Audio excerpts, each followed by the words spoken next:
Convidaram-me aqui para falar um bocadinho de urgências em oftalmologia. Eu procurei reunir primeiro algumas coisas assim, gerais sobre o funcionamento do olho, para que nós depois possamos perceber melhor um bocadinho a fisiopatologia inerente a cada uma das situações que eu depois selecionei. Eu queria começar por pedir para olharem para esta imagem aqui de uma forma assim, um bocadinho mais abrangente. E reparem que esta imagem, embora se apresente da mesma forma a todos nós, a verdade é que se calhar nós interpretamos esta imagem todos de uma maneira diferente, exatamente porque a questão não é aquilo para onde nós olhamos, mas aquilo que nós vemos, ou seja, a experiência da visão é sempre uma experiência subjetiva, apesar de nós todos termos as mesmas ferramentas para vermos, não é? Pronto. O olho é um órgão extremamente importante e vocês podem perceber essa importância porque o olho está contido num pequeno cofre ósseo que é a órbita, que é constituída aqui por estes ossos todos que vemos aqui na imagem. O olho tem uma comunicação direta com o cérebro, aliás é uma extensão direta do sistema nervoso central através do nervo óptico, mas nós vamos falar um bocadinho mais disso à frente. Isto é uma vista lateral para mostrar que o funcionamento do olho está dependente de outras estruturas, nomeadamente de músculos extraoculares, ligamentos que sustentam o olho na sua posição e da própria gordura retroorbitária. Aqui mais ao lado, reparem que temos aqui diferenças significativas no eixo de orientação visual, que é este que está aqui mais vertical, com o eixo de orientação da órbita, ou seja, na realidade o olho não está diretamente orientado com a órbita, na realidade nós temos um pequeno desvio, de maneira que os olhos fiquem orientados para a frente, para nós termos o campo de visão o mais simultâneo possível. E agora faço uma questão de que é que nós necessitamos para ver. Na realidade precisamos de muito pouca coisa para ver, não? Precisamos apenas de uma coisa, luz. Isto porque o olho não deixa de ser um mero sensor, um sensor de luz que capta a luz emitida a partir dos objetos num espectro de radiação de luz entre os 380 e os 800 nanômetros, ou seja, no espectro da luz visível. Nós podemos comparar o olho humano a uma simples máquina fotográfica, temos um sistema de lentes, um sistema de abertura variável e um filme que capta a imagem, que é a retina. Isto aqui, de uma forma um bocadinho mais complexa, é a nossa câmara. Nós temos aqui vários sistemas, temos aqui um sistema de lentes, que é constituído pela córnea, o cristalino e o corpo vítreo. Depois temos o sistema de abertura variável, que é a íris e a pupila, que controla a quantidade de luz que entra no olho, e finalmente aqui na imagem do lado, esta imagem alaranjada, que é o nosso filme que capta a imagem, que é a retina. Como eu vos disse, o olho tem uma extensão, ou tem um seguimento direto com o sistema nervoso central, é uma extensão do sistema nervoso central, através do nervo óptico. E reparem aqui, através desta imagem aqui da esquerda, como nós vemos invertido, ou seja, tudo o que é temporal é visto pela retina nasal e tudo o que é nasal é visto pela retina temporal. E isto faz sentido porque depois, a nível cerebral, isto tudo acaba por se conjugar. O córtex visual localiza-se na porção mais posterior do cérebro e tem depois aqui comunicações com outros córtex, nomeadamente o córtex parietal posterior e o córtex temporal. Falando um bocadinho da anatomia básica, o olho, nós podemos dividir o olho em duas partes, dois segmentos. Um segmento anterior, que tem a conjuntiva, a córnea, a esclera, nomeadamente o terço anterior da esclera, a câmara anterior, a íris, o corpo ciliar e o cristalino. O segmento posterior engloba os dois terços posteriores da esclera, a coroide, a retina e o vítreo. Esta divisão faz sentido essencialmente do ponto de vista patológico, como nós vamos ver mais à frente, porque essencialmente existem patologias que são restritivas, ou seja, limitadas ao segmento anterior, e outras que são mais de índole do segmento posterior. Além disso, nós temos aqui vários anexos oculares, nomeadamente as pálpebras, os cílios, as vias lacrimais e os músculos extraoculares. E depois, falar aqui dos três tecidos de revestimento do olho, nomeadamente a córnea e a esclera, que formam a capa posterior do olho, a úvea, que no fundo é a coroide, o corpo ciliar e a íris, que formam uma túnica um bocadinho mais escurecida e altamente vascular, e depois a retina, que forma a parte então mais interna do olho. Nós, quando olhamos o olho de frente, o que nós vemos é essencialmente isto que aqui está.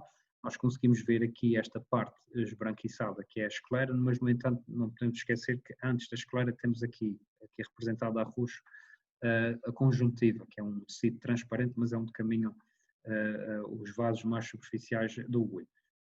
A conjuntiva depois rebate-se a nível palpebral e vem formar aqui um bocadinho da superfície interna da pálpebra.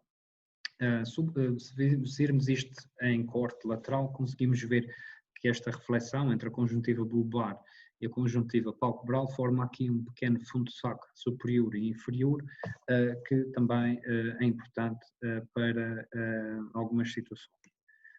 Depois, a córnea não é mais do que um conjunto de fibras de colagênio, maioritariamente, recobertas por um pequeno epitélio e por um pequeno endotélio a nível interno. A principal função da córnea é refrativa, ou seja, é fazer refração dos raios de luz, mas a córnea também tem aqui um papel de proteção, porque acaba por ser uma estrutura de proteção e a primeira estrutura, ou a estrutura mais anterior do globo ocular.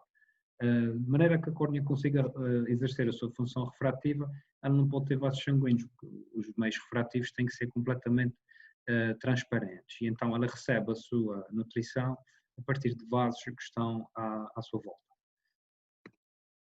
Isto é uma imagem do segmento anterior, que vos mostra a córnea, depois a íris, o espaço entre a íris e a córnea forma a câmara anterior, que vai ser importante para algumas patologias, como nós vamos ver mais à frente.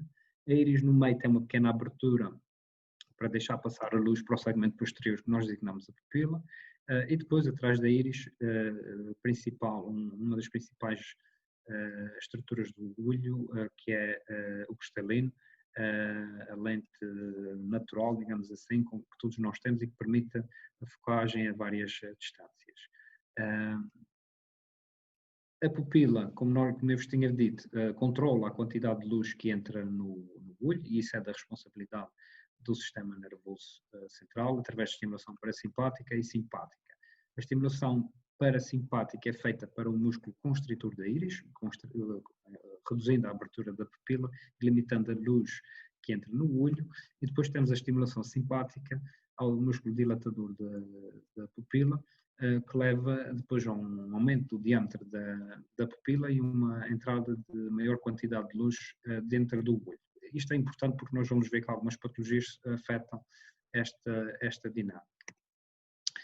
Depois, isto aqui também é muito importante, que é o humor aquoso e a sua circulação. O humor aquoso é um líquido que é derivado do plasma e que é produzido aqui numa estrutura que nós designamos por corpo ciliar, que fica atrás da íris, próximo do cristalino. Este líquido circula por um espaço atrás da íris e depois contorna a pupila e vem ser drenado num ângulo que existe na câmara anterior. É precisamente o equilíbrio entre a produção e a reabsorção deste líquido que determina a pressão intraocular. E isto vai ser importante depois para algumas patologias, nomeadamente o glaucoma, que nós vamos ver mais à frente. Este é o cristalino, visto de dentro do olho, como se nós estivéssemos atrás do cristalino. O cristalino, como eu disse, é uma lente natural que está suspensa por umas pequenas fibras que nós designamos zónulas, que estão presas ao cristalino e ao corpo ciliar. E é precisamente a contração do corpo ciliar que permite uma modificação da forma do cristalino e, com isso, uma capacidade de focagem tanto ao perto como ao longe, que, infelizmente, com o passar do tempo e por características inerentes ao cristalino, se vai perdendo e nós vamos adquirindo aquilo que as pessoas designam ou nós designamos por presbiopia, que as pessoas designam por falta de vista ao perto. O cristalino é constituído por um núcleo, um córtex e uma cápsula. Eu costumo dizer que um cristalino não é mais que um M&M de amendoim. O núcleo é o amendoim, o chocolate é o córtex e a cápsula é depois aquele açucarado por fora. Aqui ao lado, como eu vos disse, reparem, é a função do músculo ciliar. Se ele tiver contraído a relaxamento das fibras zonulares do cristalino, o cristalino fica com uma forma mais esférica. Consegue ter um maior poder refrativo e focar mais ao perto. Se o músculo estiver relaxado, o cristalino, ou as fibras relaxam, ou contrai-se neste caso, e o cristalino fica um bocadinho mais plano, e então fica com um poder refrativo mais otimizado para o longe. De seguida, atrás do cristalino nós temos o vítreo. O vítreo é das maiores estruturas do globo ocular, mas não é mais do que um conjunto de água e fibras de colagênio. No entanto, ele tem um papel muito importante na patologia do segmento posterior, como nós vamos ver mais à frente. Tem uma parte central e tem uma parte cortical, que está mais aderente à parede do olho, e depois uma parte mais anterior, que nós designamos por base do vítreo, que fica ali mesmo circunferencialmente e atrás do cristalino, que é a parte onde o vítreo tem mais adesão à retina. Aqui é a estrutura do vítreo, que, como eu vos disse, não é mais do que a água, fibras de colagênio e ácido hialurónico, e aqui uma imagem do vítreo quando nós conseguimos removê-lo intacto em peças de cadáver. Como podem ver, é uma massa gelatinosa completamente transparente. Isto é a retina, conforme nós a vemos quando fazemos a fundoscopia. A retina tem um tom alaranjado, tem uma porção central que nós designamos por fóvea central, que está incluída numa área ligeiramente maior que designamos por mácula. É precisamente esta zona que está mais otimizada para a visão de detalhe, e é aqui que a patologia pode exercer um efeito mais impactante. Quando nós olhamos para o fundo, vemos também o disco óptico, que é a porção mais anterior do nervo óptico, e a única a que temos acesso direto, e que é particularmente importante em algumas patologias, nomeadamente o glaucoma e outras neuropatias. Vemos também a vasculatura da retina, nomeadamente a artéria central e veia central da retina, que são responsáveis pela vascularização da retina. Esta imagem aqui do lado direito é uma imagem histológica que mostra a conformação da fóvea.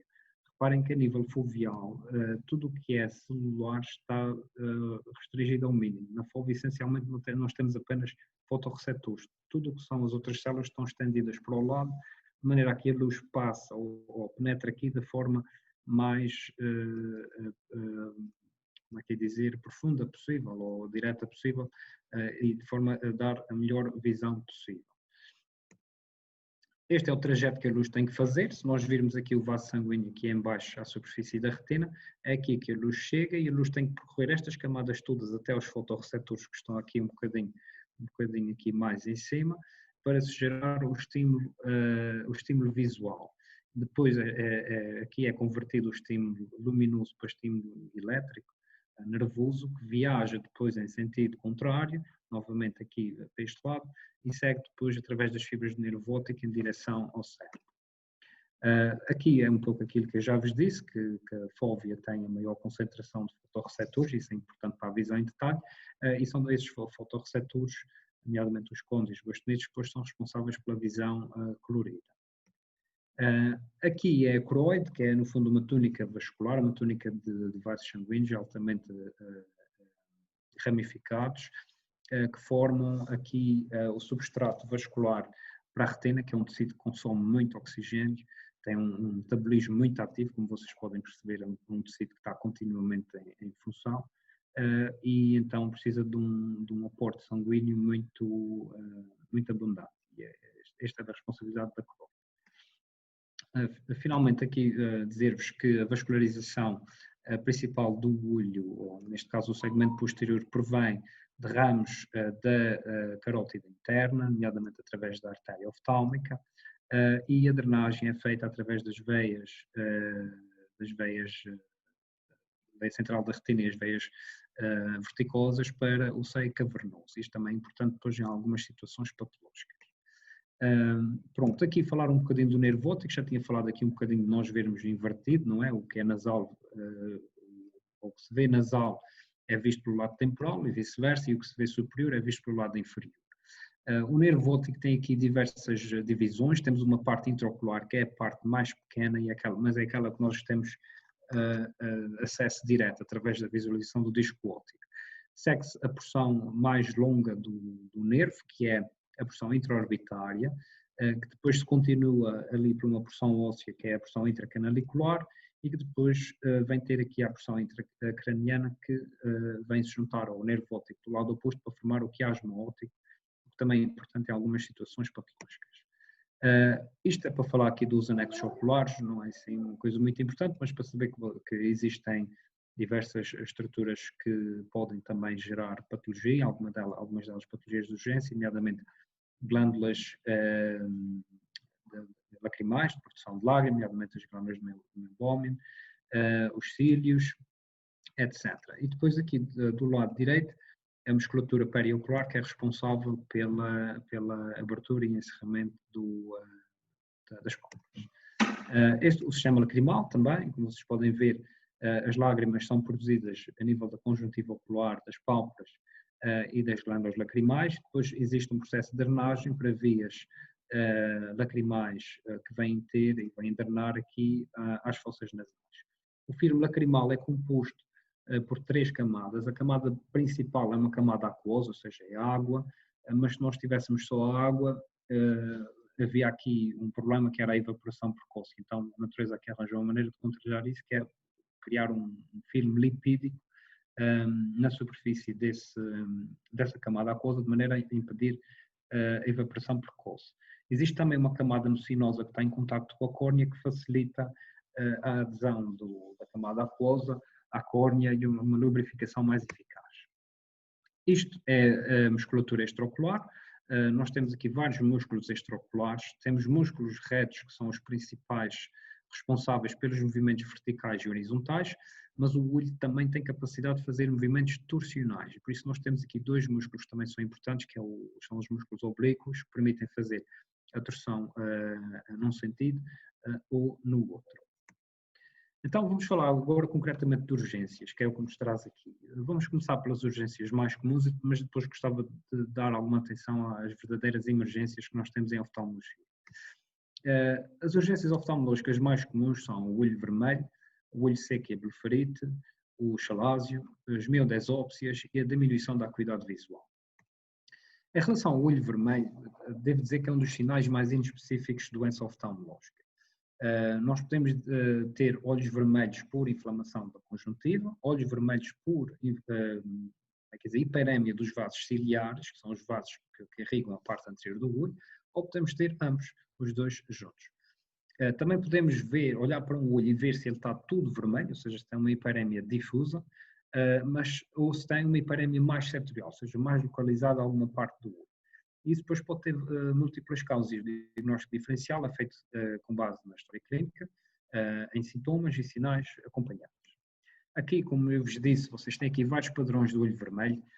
Na figura mais à esquerda e acima, vocês têm a típica hiperémia ciliar. Reparem que vocês têm aqui uma parte junto à córnea muito inflamada, muito hiperemiada, mas depois tem uma parte posterior da esclera que está relativamente preservada. Isto é típico da hiperémia ciliar, que faz contraste com a hiperémia da inflamação conjuntival, que é esta que está à esquerda e em baixo, em que a hiperémia mais difusa e mais limitada à conjuntiva, havendo aqui até alguma poupança, neste caso, a nível dos vasos ciliares que estão junto à córnea.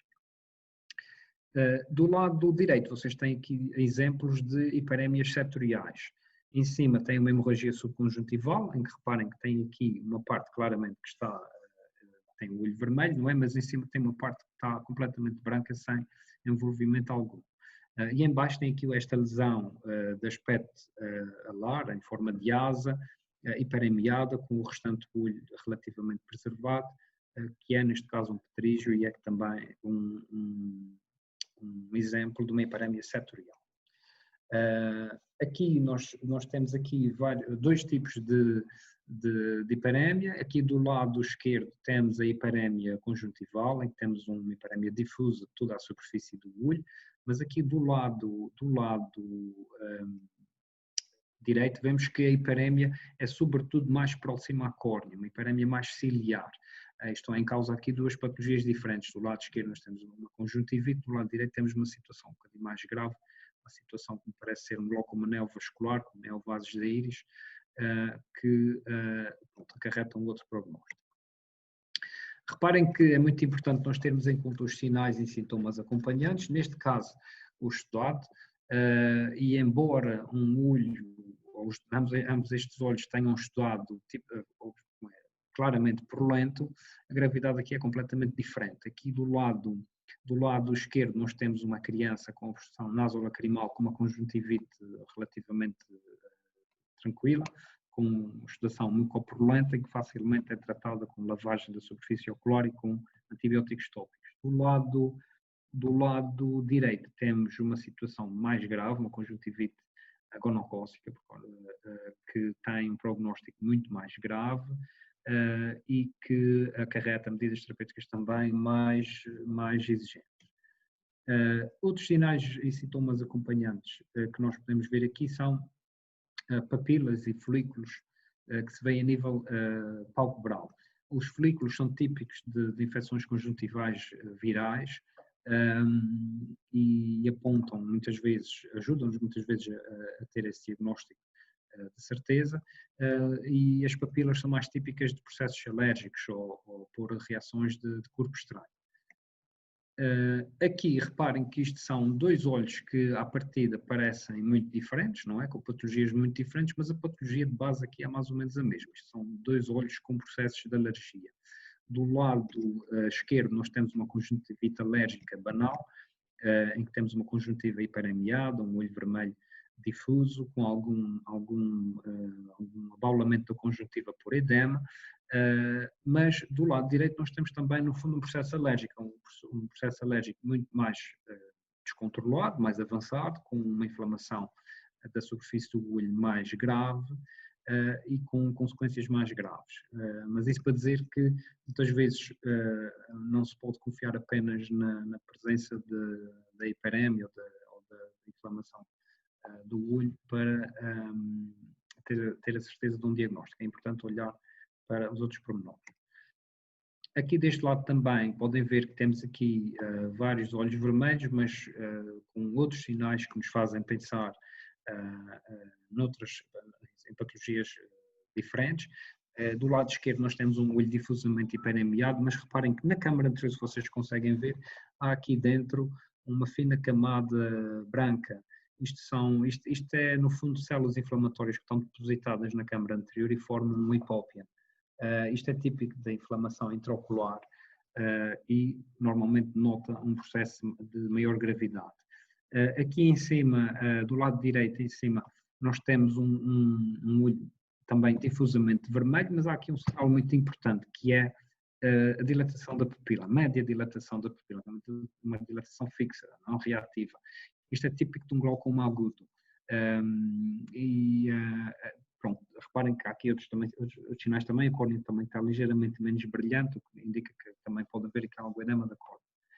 Mas esses sinais são importantes para nós depois orientarmos o nosso diagnóstico. E aqui em baixo, aqui vocês claramente veem que isto é uma situação de gravidade, nós temos aqui um olho vermelho, mas que tem aqui uma lesão da córnea, um melting da córnea muito importante, provavelmente associado aqui a uma infecção com um prognóstico bastante sombrio. Deste lado também podem ver aqui que isto parece ser o mesmo olho, mas não é. Vocês têm aqui, na realidade, duas situações diferentes. Do lado esquerdo vocês têm uma hiperemia setorial, mas mais limitada aos vasos superficiais da superfície do olho, a episclera. E isso é típico de processos alérgicos ou irritativos da superfície ocular que passam facilmente com anti-inflamatórios tópicos, sem grande problema. Mas do lado direito nós temos, embora pareça uma inflamação muito semelhante, aqui nós constataríamos que isto é uma inflamação um bocadinho mais profunda, uma inflamação mais escleral, e que está em muitos casos associada à presença de patologia sistémica, nomeadamente patologia sistémica autoimune, do tipo de artrite reumatoide, por exemplo.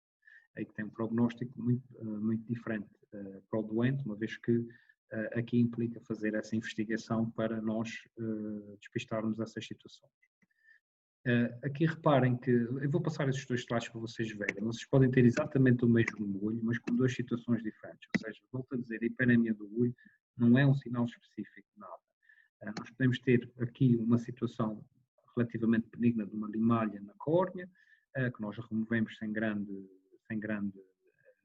prejuízo para o doente se ela for periférica, mas podemos ter também uma situação como esta, um herpes corneano, que conforme a evolução pode trazer graves consequências a longo prazo.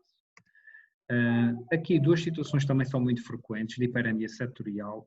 Do lado esquerdo tem esta pequena elevação amarelada com alguma inflamação envolvente, que nós designamos por pinguécula.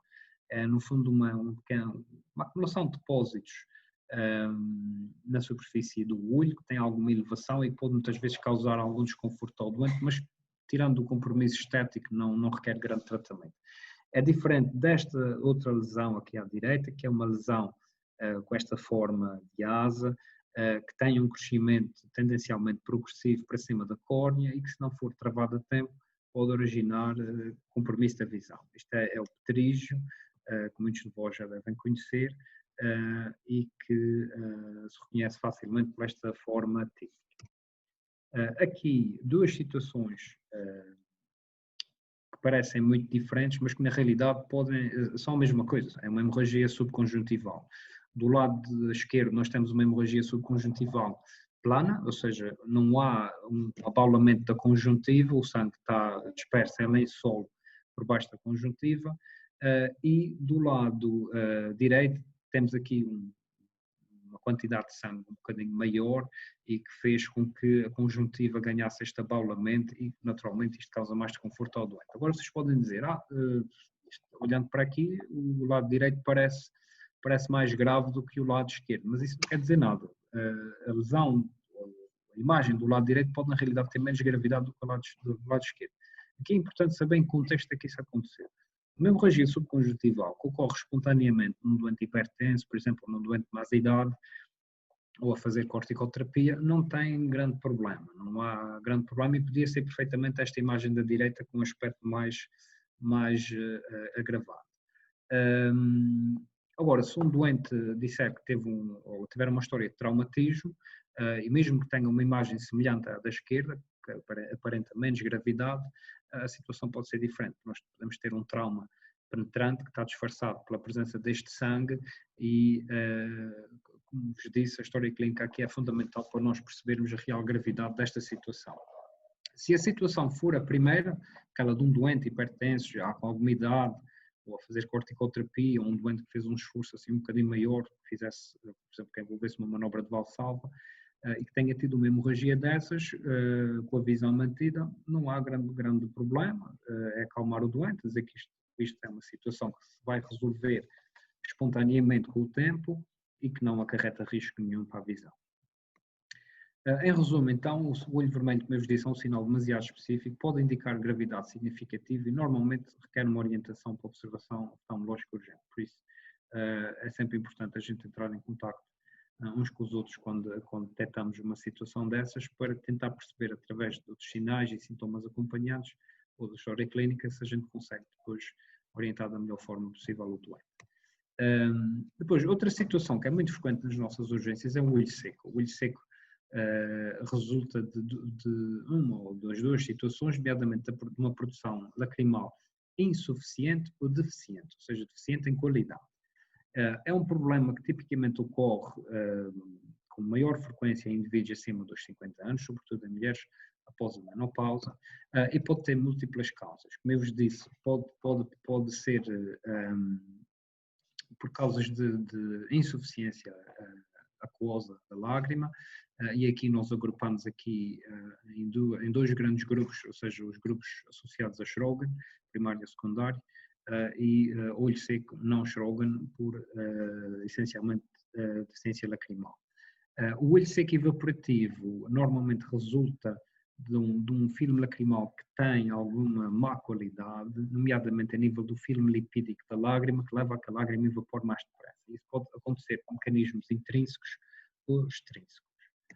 De qualquer forma, seja de uma forma ou de outra, o olho seco é uma das situações mais desconfortáveis para os doentes, porque pode dar uma série de sintomas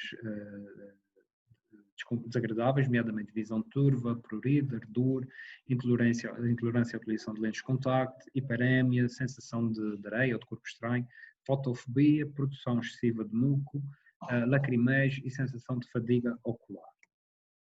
Nós temos testes para avaliar o olho seco dos doentes, nomeadamente o tipo de olho seco dos doentes. Temos umas fitinhas em papel de filtro, graduadas, que utilizamos para medir a quantidade de lágrima que o doente produz, neste sentido, para tentar identificar um olho seco por produção insuficiente de lágrima, e usamos aqui, como vemos aqui na imagem da direita, a fluoresceína para identificar o olho seco evaporativo, porque se existe um olho seco evaporativo, nós vamos ver que existe rupturas precoces no filme da fluoresceína, que vão indicar que, no fundo, a lágrima está a evaporar mais cedo do que devia. O tratamento do olho seco implica tratar a causa subjacente, quando é possível identificá-la, mas a base do tratamento é a lubrificação ocular. Nós temos uma panóplia diversa de lubrificantes oculares, uns mais direcionados para a insuficiência lacrimal, outros mais direcionados para o olho seco evaporativo, mas temos verdadeiramente muitas. E depois temos outros recursos que nos podem ajudar até aqui a tratar o olho seco, nomeadamente antibióticos, corticoides e imunossupressores. Há ainda a possibilidade de utilização da oclusão dos pontos lacrimais para reter um bocadinho a lágrima que o doente produz na superfície do olho e evitar assim a secura. A blefarite é uma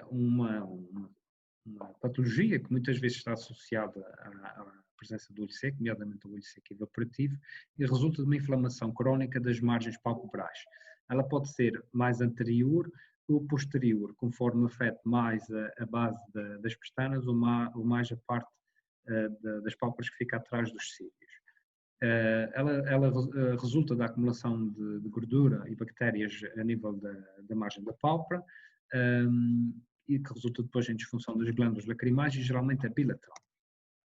Esta é a divisão que nós fazemos. Clinicamente nós podemos ter então a blefarite anterior, que tem este aspecto aqui em que as pestanas se veem com uma espécie de caspa, crustas, e isto pode ter uma natureza bacteriana, normalmente estafilocócica ou então seborreica.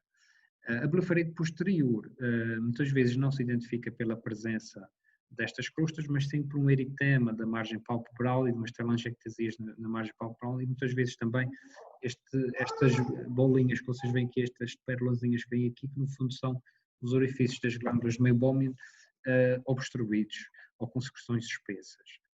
Dizer-vos que muitas vezes estes dois tipos de blefarite coexistem, é importante tratar as duas. E isto depois então leva a uma irritação da pálpebra, da margem palpebral, leva a olho vermelho crónico e a olho seco. Os sinais e sintomas são aqueles que a gente já viu: o eritema da margem palpebral, as crostas e os colaretes, que é a caspa palpebral. Pode haver também um aumento do aparecimento de chalásios, o olho vermelho, o lacrimejo e a sensação de corpo estranho ou ardor. É importante dizer ao doente que isto é crónico, muitas vezes há medidas que têm que ser continuadas para o resto da vida, nomeadamente a utilização de compressas mornas ou de compressas específicas ou de shampoos específicos para fazer a higienização da pálpebra, pomadas de antibióticos ou de corticoides, novamente aqui os lubrificantes oculares, então isto está muito associado ao olho seco, e depois suplementos de ômega 3 que têm vindo a ser demonstrado que têm aqui alguma utilidade sobre o funcionamento das glândulas palpebrais. O chalásio vem na sequência um bocadinho da blefarite, normalmente está associado também em pessoas que têm blefarite, e é no fundo um granuloma estéril das glândulas de meibómio, ou seja, um lipogranuloma, granuloma de gordura. Resulta da obstrução da glândula e clinicamente vê-se como uma tumefação palpebral, que geralmente não dói, causa desconforto, mas não dói. Pode estar associado ou não a sinais inflamatórios, conforme a fase em que esteja, e o principal diagnóstico diferencial que se faz é com o Wardell. Aqui nós temos o aspecto clínico do chalásio, e se vocês disserem que já viram, o aspecto externo, assim com esta pálpebra inflamada e com aquele granuloma no centro de inflamação, e depois internamente podemos muitas vezes observar assim também esta lesão esbranquiçada ou amarelada. O principal diagnóstico diferencial, como eu disse, é com o Wardell. O Wardell é um processo infeccioso, é um processo que geralmente dói e é um processo mais agudo, digamos assim, ao contrário do chalásio, como eu vos disse, que é um processo que, embora seja desconfortável, geralmente não dói, tem uma evolução um bocadinho mais longa, mais crónica, mas também com menos desconforto para o doente. Aqui o aspecto clínico do chalásio versus o ordelo. O ordelo geralmente é uma lesão mais pequena, mais avermelhada, com dura palpação ou espontânea, e que, como eu disse, resulta de uma infecção. E o chalásio, uma lesão normalmente um bocadinho associada a mais inflamação da pálpebra, com mais volume, mas também mais tolerável. O tratamento do chalásio, o principal tratamento, ao contrário do que muita gente pensa, é o calor, a aplicação de calor local, seguida de massagem na zona do nódulo. Muita gente acaba por passar pomadas, colírios, e o doente fica muitas vezes com um problema por resolver, porque na realidade, na fase aguda, na fase em que o chalásio se forma, a obstrução está relativamente maleável, digamos assim. Então, com a aplicação de calor, nós conseguimos dilatar as vias de acesso à glândula e com a massagem tentar repermeabilizar ou vencer a desobstrução de maneira a drenar a glândula. E com isso podemos ser muito bem sucedidos em resolver o chalásio. A pomada de corticoide é essencialmente importante para controlar a inflamação que está associada, e, como vos disse, o chalásio tende a ter um tratamento aqui, ou tende a ter aqui uma evolução um bocadinho mais longa, vendo o tratamento muitas vezes haver insistência por parte do doente entre 15 a 30 dias até se depois reavaliar e ver se, em caso de persistência, será necessária a cirurgia. As moscas volantes, nós clinicamente designamos isto por miodesópsias, também são coisas muito frequentes e que trazem os doentes muito frequentemente à urgência. Na realidade, é a percepção de escotomas móveis projetados no campo visual.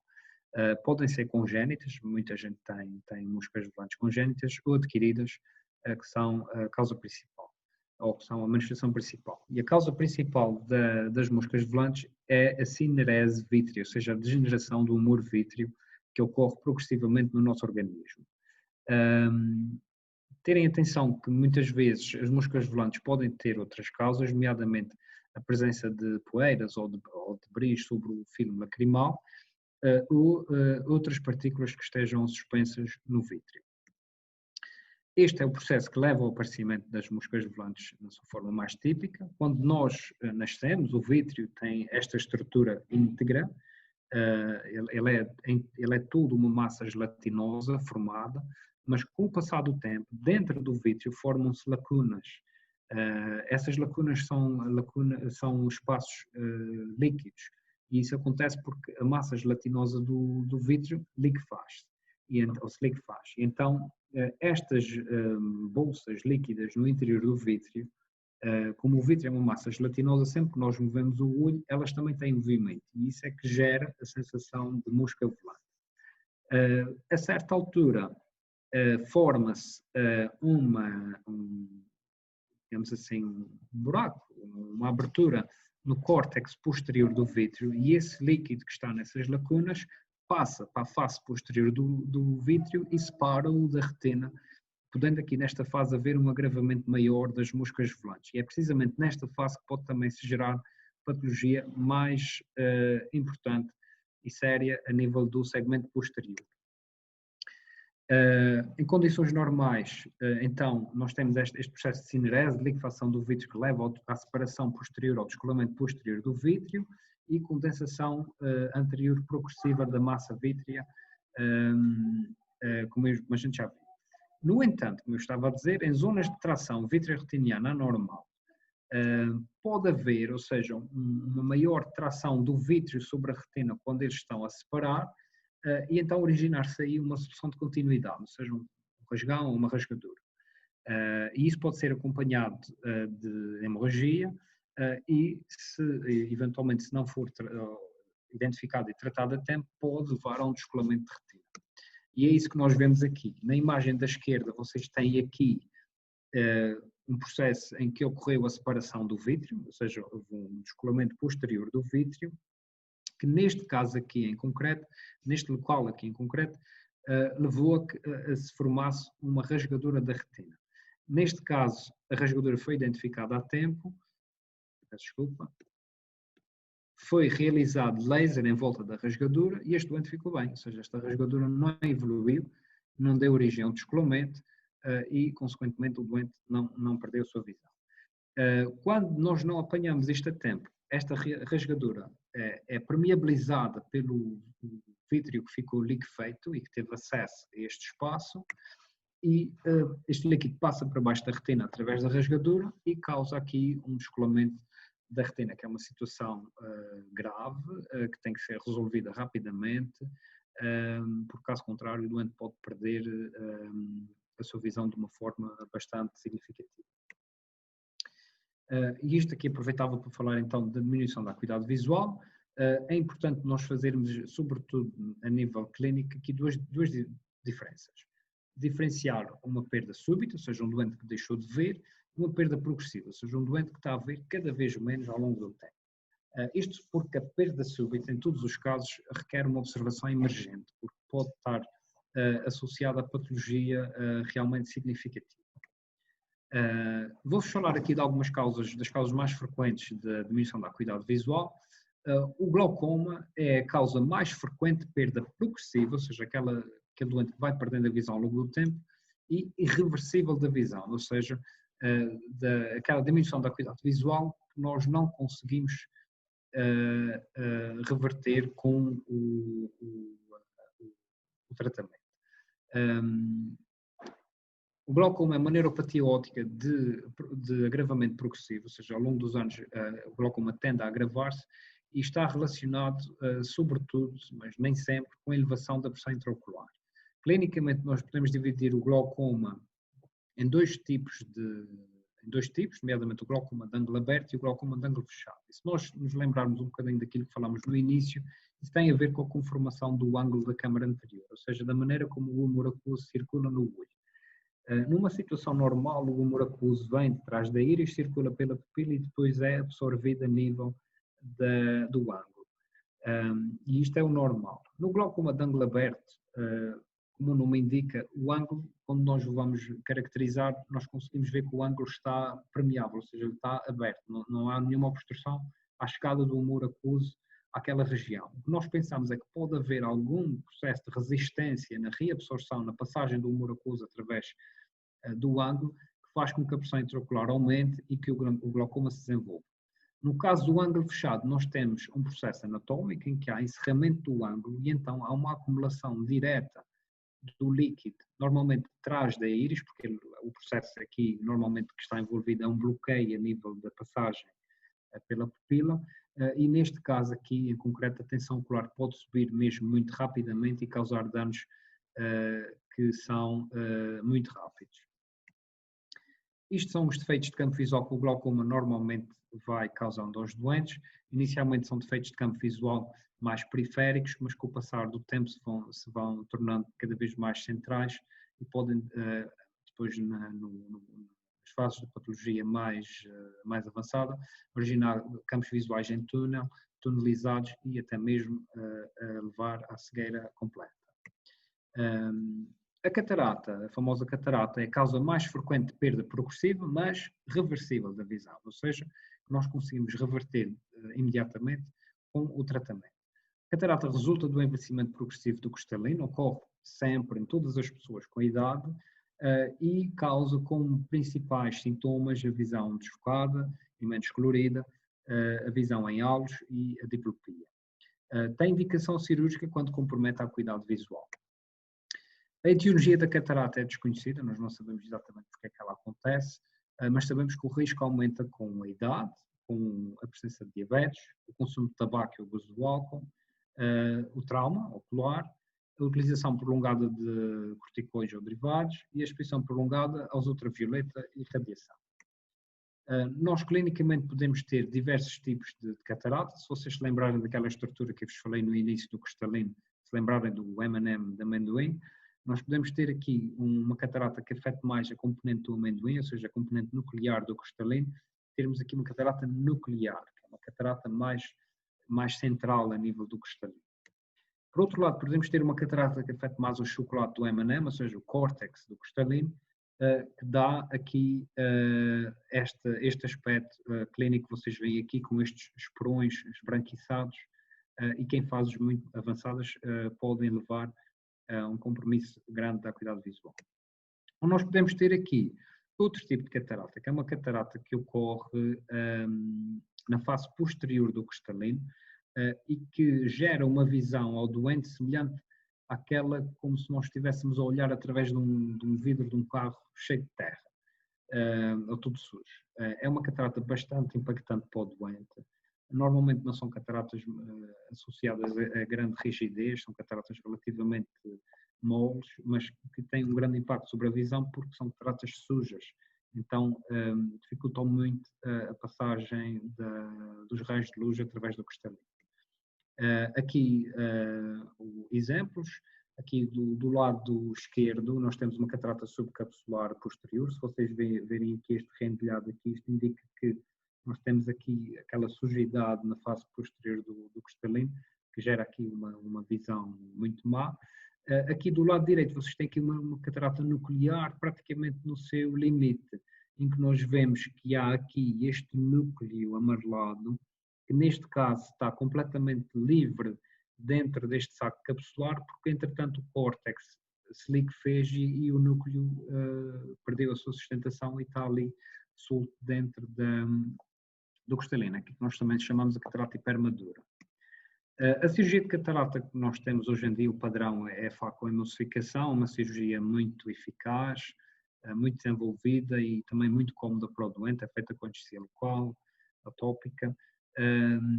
Essencialmente são criadas duas incisões de acesso à câmara anterior do olho. Depois nós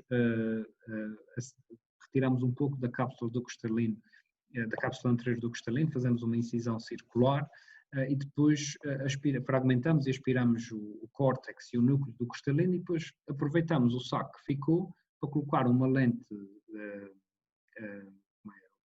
maleável que tem a graduação adaptada à graduação do doente, de maneira que ele depois possa tornar minimamente dependente dos óculos, ao mínimo possível dependente dos óculos a seguir à cirurgia. Falar-vos um bocadinho da retinopatia diabética. Isso porquê? Porque a retinopatia diabética é uma causa crescente de perda progressiva da visão e atualmente é uma das maiores sobrecargas a nível de cuidados de saúde oftalmológicos. A retinopatia diabética não é mais do que uma manifestação local de uma angiopatia que é sistémica e ela afeta 1 em cada 3 diabéticos. A incidência aumenta com a duração da diabetes e as alterações que a doença gera são apenas parcialmente reversíveis. E em fases mais avançadas o prognóstico é geralmente bastante reservado. Nós podemos classificar a retinopatia diabética de acordo com a sua evolução. Normalmente, inicialmente nós podemos se calhar dividir em 2 grandes grupos, a retinopatia diabética não proliferativa e proliferativa, e isso está associado à presença ou não de alterações neovasculares, que normalmente acarretam um prognóstico mais de doença mais avançada e um prognóstico mais reservado. No entanto, as manifestações clínicas típicas da retinopatia diabética são a presença de microaneurismas da retina, hemorragias da retina, exudados lipídicos resultantes da exudação a partir dos capilares retinianos e, como eu vos disse, pode haver então formação dos neovasos na forma proliferativa. Aqui vocês têm exatamente essas 2 formas. Do lado esquerdo vocês têm uma retinopatia não proliferativa, ou seja, sem neovasos, em que vocês veem múltiplas hemorragias retinianas aqui a vermelho, múltiplos exudados lipídicos aqui, estas lesões amareladas, no entanto não veem neovasos, que aqui no caso do lado direito vocês veem perfeitamente aqui este rendilhado de novos vasos sanguíneos aqui a nível do disco óptico, e que são normalmente um sinal de que isto vai correr mal. Falar-vos também de uma outra doença que é muito importante a nível oftalmológico, muitas vezes também leva os doentes à urgência, que é a degenerescência macular relacionada com a idade, a DME. que resulta de uma deterioração progressiva da área macular. E vocês lembram-se que eu vos disse que a área macular era aquela que era mais essencial à visão de detalhe. Esta é uma doença que afeta indivíduos, apenas afeta indivíduos acima dos 50 anos, antes dos 50 anos ela não existe, e é uma causa major de diminuição da acuidade visual. Ela tem duas formas clínicas, uma forma atrófica e uma forma exudativa. Na forma atrófica há uma degradação progressiva da retina, uma atrofia progressiva da retina, mas sem haver manifestações hemorrágicas, ou seja, neovasculares. Na forma exudativa existem precisamente essas alterações hemorrágicas que têm depois um impacto muito grande sobre a visão. Estas são exatamente essas duas formas. Aqui do lado esquerdo nós temos a forma atrófica, em que há a acumulação de derivados da lipofuscina sobre a forma destas lesões amareladas por baixo da retina e que vão depois progressivamente, erudindo a retina externa, de maneira que ela vai ficando progressivamente atrófica e o doente vai perdendo progressivamente a sua capacidade de ver. Ao contrário disso, aqui na direita nós temos a forma neovascular, em que por motivos que nós ainda não conhecemos muito bem, há formação de neovasos que penetram na retina e que geram hemorragias e acumulação de fluido intrarretiniano, que são altamente nocivos para a visão do doente e que acarretam um prognóstico mais difícil, ou mais reservado. Aqui é precisamente esta divisão, nós temos aqui neste quadrado pequeno, vocês veem estas lesões amareladas que são os tais drúsenos, as tais lesões de lipofuscina que se acumulam aqui por baixo da retina e que são o protótipo desta doença. E depois ela pode ter aqui dois cursos, pode haver aqui a tal degradação progressiva em direção à atrofia da retina, que se vê aqui nesta imagem, como esta imagem que é esbranquiçada aqui no centro, ou então o aparecimento de hemorragias, que se vê aqui em baixo, e que depois mais tarde, com a reabsorção do sangue, geram estas cicatrizes de fibrose subretiniana que depois comprometem a visão de uma forma drástica. Aqui, lá está, do lado esquerdo, as lesões drusenoides, as pequenas lesões de Drusen, que na forma atrófica podem ir coalescendo e degradando progressivamente a retina e depois gerar estas placas de atrofia que vocês veem aqui no lado direito, em que aqui basicamente não existe já retina nenhuma e o doente aqui já perdeu completamente a sua visão, nomeadamente a sua visão de leitura e a sua visão de detalhe. Aqui este doente apenas se servirá desta retina mais periférica para se orientar um pouco no espaço. Aqui é a forma exudativa, a forma hemorrágica, em que vocês veem cá estas hemorragias subretinianas grandes, que depois se organizam com o tempo, nestas cicatrizes que se vêem aqui do lado direito e que são altamente nocivas para a retina, porque também cursam com atrofia e perda irreversível dos fotorreceptores. Então vamos falar aqui um bocadinho das emergências, aquilo que realmente nós não podemos deixar passar. As principais emergências oftalmológicas são estas que estão aqui. Vamos começar com a oclusão da artéria central da retina. A oclusão da artéria central da retina, que é a principal forma de nutrição da retina, pode resultar de oclusão por um trombo, por um êmbolo, por inflamação ou por trauma. E imediatamente aquilo que se gera é a privação do aporte de oxigênio e, consequentemente, isquémia. E no caso da retina, esta isquémia é particularmente importante porque a morte celular irreversível ocorre após apenas 90 minutos. Clinicamente, o que o doente normalmente manifesta é uma diminuição súbita e geralmente indolor da acuidade visual. É importante muitas vezes explorar um bocadinho a história clínica antes, porque este doente pode já ter tido episódios de amarose fugaz prévios que podiam já aqui prever um bocadinho a possibilidade do aparecimento de uma oclusão da artéria central. E depois, quando nós observamos o fundo, em vez de vermos uma retina alaranjada, vemos uma retina esbranquiçada, em que se destaca a fóvea pela maior concentração celular, originando aquilo que nós chamamos um cherry red spot central.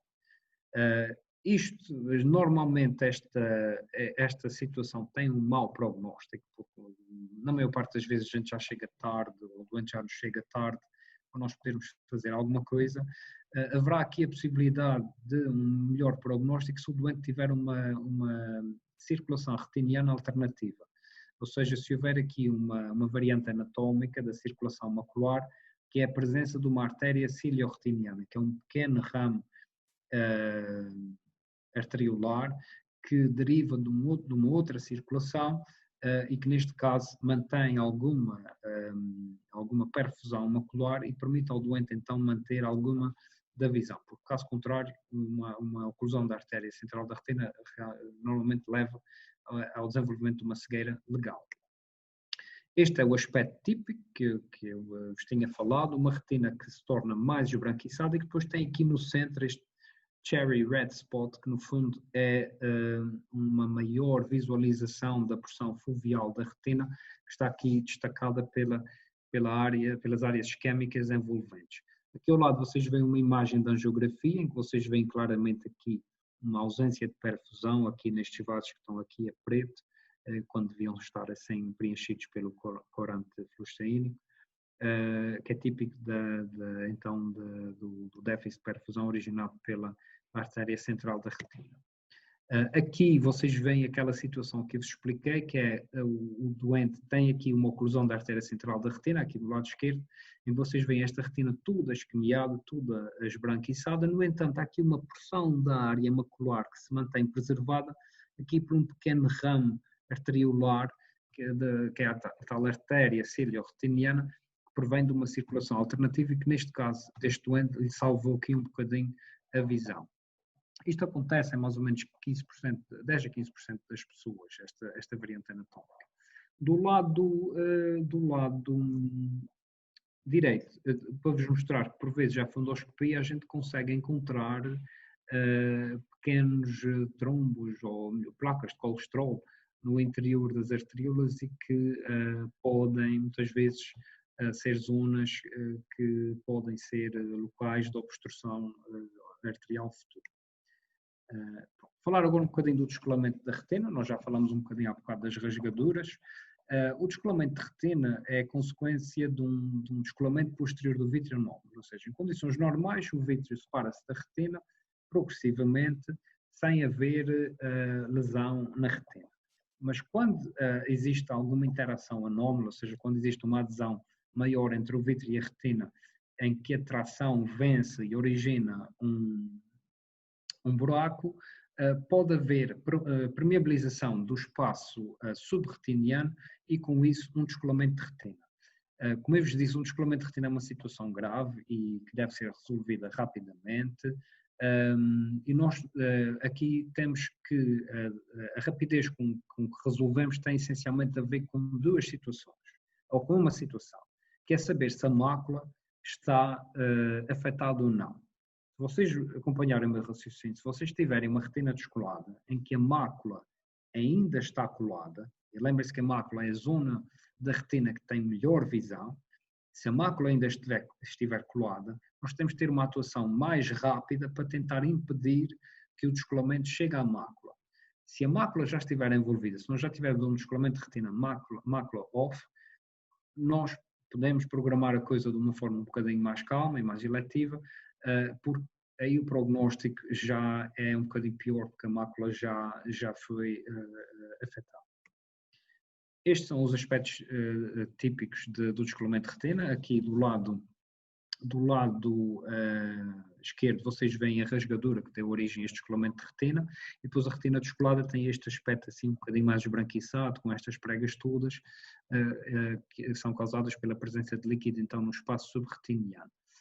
Aqui do lado direito vocês veem um descolamento de retina que já afetou a mácula, que é esta zona aqui central, então nós temos aqui um descolamento de retina mácula-off. Se porventura esta mácula estivesse ainda preservada, então aqui nós teríamos mais emergência em operar. Que é precisamente esta situação que vocês veem aqui do lado direito, em que o descolamento de retina tem esta bolsa aqui em cima, mas que apenas toca aqui a mácula, nós temos esta parte central ainda preservada, então há aqui real emergência em operar este doente assim que possível, ao contrário deste doente aqui do lado esquerdo, que já tem a sua mácula envolvida e que nós podemos programar com um bocadinho mais de calma.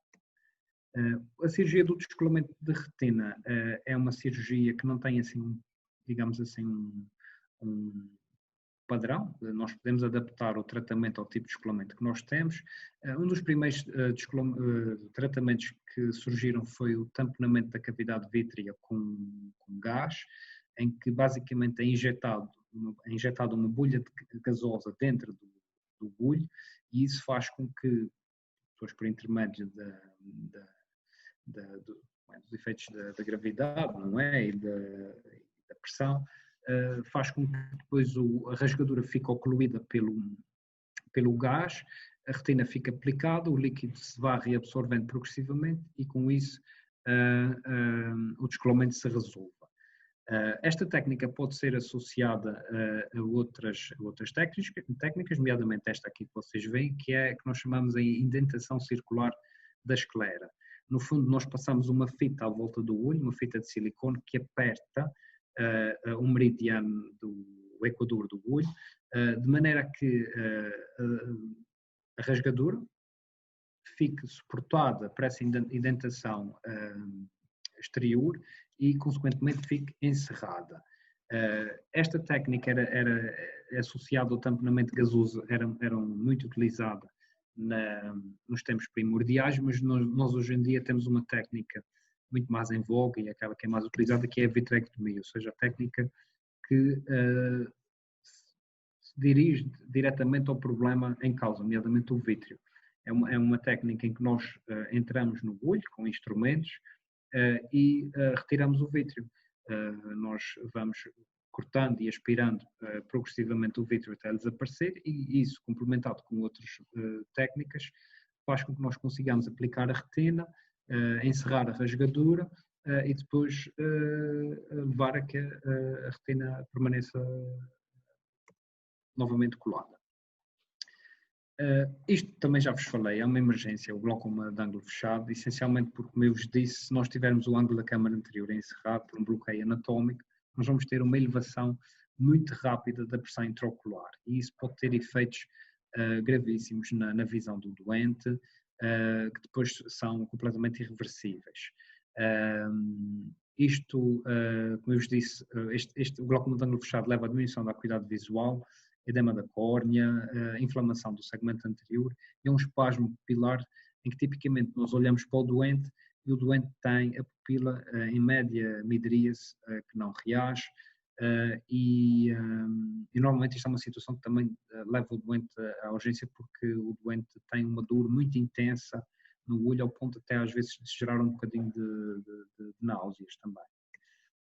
Isto é aquilo que eu vos tinha dito. Existe aqui um encerramento do ângulo da câmara anterior, causado por um abaulamento anterior da íris, que é causado, por sua vez, pela acumulação do humor aquoso aqui nesta região, que deixa de ter acesso aqui à passagem pela pupila, normalmente por um bloqueio aqui, por um conflito de espaço entre o cristalino e a pupila. Normalmente aqui o culpado é a presença de um cristalino globoso, ou seja, um cristalino mais esférico, num olho que tenha relativamente pouco espaço para ter um cristalino desse tipo. Isso faz com que haja esse conflito de espaço aqui nesta região e, consequentemente, não havendo a circulação normal do líquido, a sua acumulação nesta zona encerra o ângulo e a pressão do olho dispara. Clinicamente, como eu vos disse, podemos ter um olho avermelhado com uma diminuição da refletividade da córnea, e este sinal muito típico, que é a média midríase fixa da pupila. Claro, o doente com a mão no olho e a queixar-se de imensas dores. Esses sinais são típicos e são muito sugestivos de glaucoma. Um dia que vocês vejam isso na urgência, é muito importante estabelecer algum contacto com o oftalmologista para a gente poder já exercer algumas medidas para limitar a subida da pressão intraocular. Nós, da nossa parte, se nós tivermos a oportunidade de tratar o doente na fase imediata, o que nós fazemos é tentar repermeabilizar ou tentar restabelecer a circulação normal do humor aquoso, e nós podemos fazer isso contornando um bocadinho a área da pupila, que neste caso estará bloqueada. Então o que nós fazemos é um buraco na íris com um laser, de maneira que o líquido, em vez de passar pela pupila, passe por esse buraco e consiga vir então para o ângulo da câmara anterior para ele ser reabsorvido e a pressão intraocular baixar. E é isso que nós designamos uma iridotomia. Na fase aguda, se nós conseguirmos fazer, é uma das medidas mais eficazes para o controle deste tipo de glaucoma. Depois, numa fase posterior, como eu vos disse há bocado, normalmente o culpado é um cristalino globoso, aquilo que levará à cura desta situação será a cirurgia de catarata, ou seja, remover o cristalino para evitar que esta situação se repita no futuro. Outra situação de urgência que vocês também podem detectar muito facilmente ao olhar para o doente é a keratite bacteriana, uma situação altamente letal para o olho, que pode levar à cegueira se não for bem identificada e atempadamente tratada. E esta situação resulta da sobreinfecção de lesões traumáticas da córnea ou por infecções associadas à lente de contacto. Normalmente, os micro-organismos mais frequentemente associados a esta situação são os Staphylococcus aureus ou a Pseudomonas aeruginosa, esta sobretudo nas lentes de contacto, e é uma situação que pode ter uma evolução muito rápida na ausência de tratamento. Ela pode ser mais superficial ou profunda, sendo que a profunda, logicamente, tem mais risco ou mais gravidade, e as principais complicações da keratite bacteriana é a perfuração ocular, porque entretanto a córnea vai sendo invadida e se a infecção alcança a porção mais profunda da córnea, há o risco da perfuração e, consequentemente, também de passagem dessa infecção para outras estruturas mais posteriores do olho, neste caso originando aqui a possibilidade de uma endoftalmite. E aqui, como eu vos disse, isto é uma situação fácil de vocês reconhecerem, vocês podem olhar para o olho do doente e vocês veem claramente estas lesões na córnea, podem ter um tamanho maior ou menor, uma localização mais periférica ou menos periférica, mas quando vocês virem uma coisa dessas, isto é sempre grave e requer sempre uma avaliação por um oftalmologista assim que for possível. Aqui vocês veem aqui já uma situação do lado esquerdo, uma situação com uma evolução um bocadinho mais dramática, porque nós já temos aqui presença de infecção, inflamação dentro do olho, denunciada aqui pela presença deste hipópia, e aqui no olho direito, ainda pior, nós temos aqui já conteúdo ocular exteriorizado através de uma perfuração, nomeadamente temos aqui encarceramento da íris, através de uma perfuração causada por um abscesso que eventualmente evoluiu para esta situação. A endoftalmite é também uma situação grave e emergente e resulta da infecção purulenta do conteúdo intraocular. Ela pode ser dividida entre endógena, ou seja, causada por micro-organismos que estão na circulação sanguínea e que afetam depois o olho indiretamente ou por um outro tipo que é exógena, que é mais frequente e que normalmente está associada a cuidados cirúrgicos, nomeadamente cirurgia de catarata, vitrectomia ou a realização de injeções intraoculares. Endoftalmite, patologicamente, resulta numa vitrite, ou seja, uma inflamação vítrea progressiva, com uma inflamação devastadora que progride com uma rapidez inimaginável e que tem um prognóstico muito reservado se não for devidamente tratada. Ela tem este aspecto, normalmente é um olho vermelho, o hipópio normalmente é típico, está normalmente presente e o doente, no caso da endoftalmite exógena, reporta habitualmente uma intervenção oftalmológica recente, uma cirurgia de catarata, uma vitrectomia, uma injeção intraocular. Por isso, nessas situações, convém sempre perguntar ao doente se fez alguma intervenção cirúrgica oftalmológica recente, porque isso ajuda-nos depois muito a orientar o doente na real necessidade que ele tem em ser observado de uma forma mais emergente. Aqui são situações mais evoluídas, situações já um bocado terminais, que ou não foram tratadas a tempo ou não foram ou não responderam adequadamente às intervenções realizadas, e reparem como isto pode ter aqui um desfecho realmente devastador e levando à cegueira irreversível do doente. Aqui mais uma situação que é importante é a da celulite orbitária.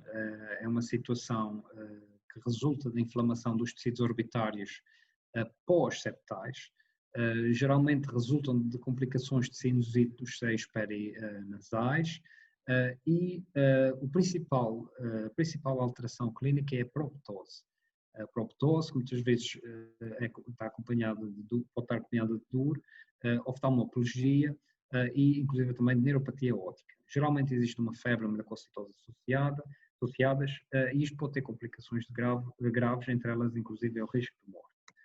Deixo-vos aqui este quadro, porque este quadro mostra-nos aqui a principal diferença entre a celulite pré-septal, que é relativamente benigna e que não tem grande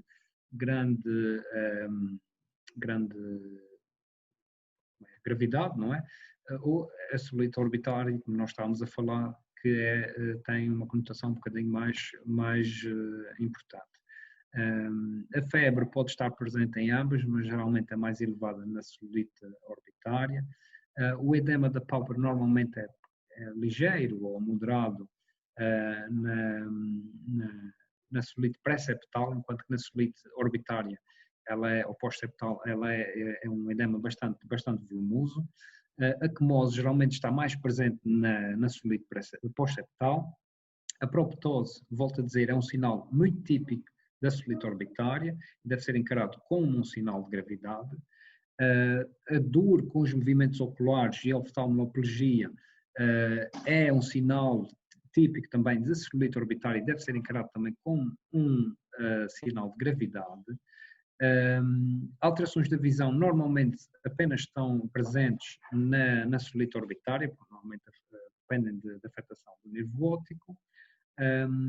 E depois podemos ter aqui também outros sinais, nomeadamente a presença de defeitos pupilares na celulite orbitária, a elevação dos leucócitos ou da velocidade de cimentação na celulite orbitária, e é isto.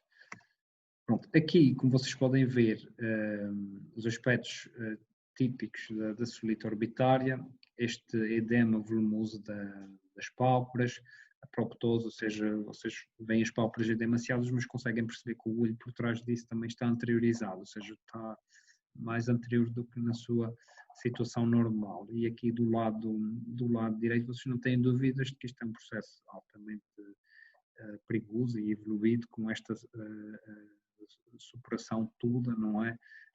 A vir aqui da região orbitária, indicativa de que a nível intraorbitário existe aqui um processo infeccioso já em bastante evolução. Estas são imagens de TAC que mostram aqui a desorganização dos tecidos do cone orbitário, com inflamação, aumento da densidade da gordura retroorbitária, que é tudo sugestivo e também edema aqui dos músculos extraoculares, que é tudo sugestivo da celulite orbitária. O trauma, eu trouxe aqui alguns: o corpo estranho na superfície ocular, as famosas limalhas, a contusão ocular, o trauma penetrante e as queimaduras químicas.